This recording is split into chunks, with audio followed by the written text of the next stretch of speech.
I'm 17 years old, and a couple of months ago, I sold a website to a local cafe and I made $400 before taxes. And my plan now is to share some of the things that I learned from selling this website. I think a lot of the things that I'm going to be sharing are very important and very insightful, but I'll start off explaining how I actually got to acquiring this first customer.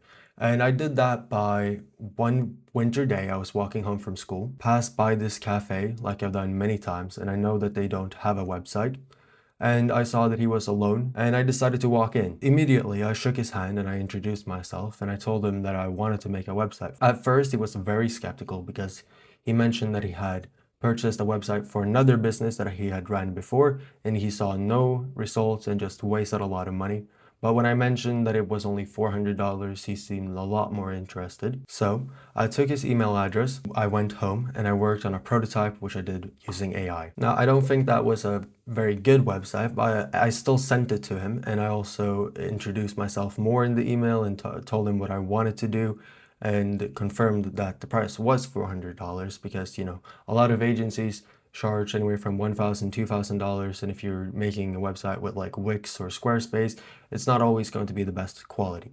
But I wanted to make a fully custom website with higher quality and exactly like he wanted it for $400. I think one of the things that might be interesting from this is that I sent him the website and it was not good, but he still decided to accept my offer and I could make him a website. So that just goes to show that you don't have to spend an outrageous amount of time just for the chance of acquiring a customer. You can just rush it a little bit, but still do things that other people won't, because there are not a lot of people who would go through the trouble of just making a website and trying to communicate over and over. Because I sent him also two follow-up mails before he actually answered my first one. But after the prototype, I took it a lot more seriously. I spent maybe 20, 30 hours working on the website, and I went through 3 or 4 different versions.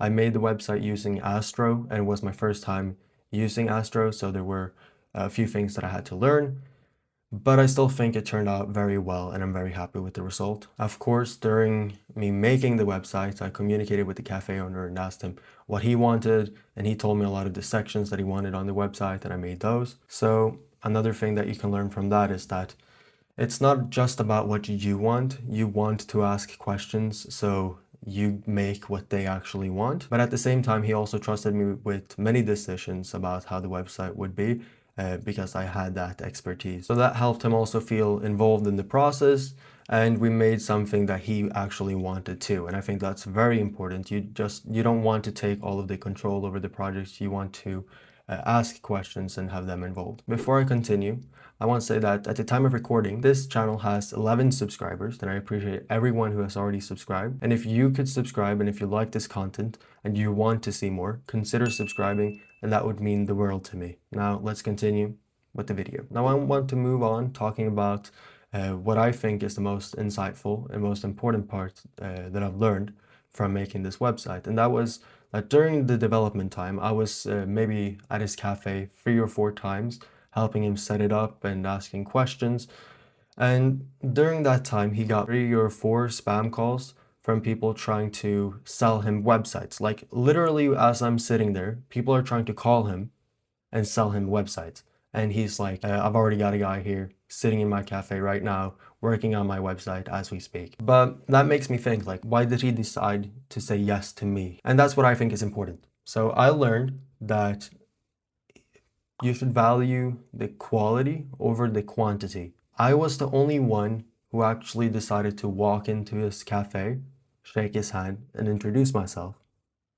All of the other people are just calling him, so he has no face, he has no information about the person who's calling, and it's just very unpersonal. But when I was able to just walk in there and introduce myself and shake his hand, that was different to all of the other people who just call him. He mentioned that he had taken a gamble on another girl who also walked in and shook his hand and asked for a part-time job. And he had taken the risk on her that had turned out well. Like, she was good and she was working hard, and he was very happy with that. So when I walked in, shook his hand, and introduced myself, he felt the same way. He felt like he could take the gamble, take the risk. It was only $400, but he felt something that he wouldn't feel if I would have called. So what I think you should do instead of just trying to cold call is that you should actually go out to the business, make a list of the businesses that you want to talk to, and then just go to them, take a day, take 2 days, traveling to them and just asking them in person, because I think you'll find so much higher success rate than trying to automate your messages or calls and using a predefined script to try to acquire customers. That's just not going to work, because now that AI exists, the competition will be massive. You saw that during the time that I was there, 3 or 4 people called him about making websites. One of them even offered to make it for free. For small businesses, trust is a major factor. And if you're able to provide that trust, then they are going to choose you. Now, this was my first time walking into a cafe or any small business for that sake and asking them or inquiring them about business. After this, I also walked to my local pizzeria and I asked the same question. And they also wanted a website done. Now, I haven't made a website for them, but they were interested too. And chances are, if I would have called them, they wouldn't have been interested. So it's not only about being the best developer, it's also about the connection that you can make to the business owner and the local businesses around you when you're trying to make deals with them. So I think the moral of the story is, if you want to conduct B2B business, then you should stop emailing and calling them and you should go and talk to them in person. And that's everything I wanted to share in this video. Thank you.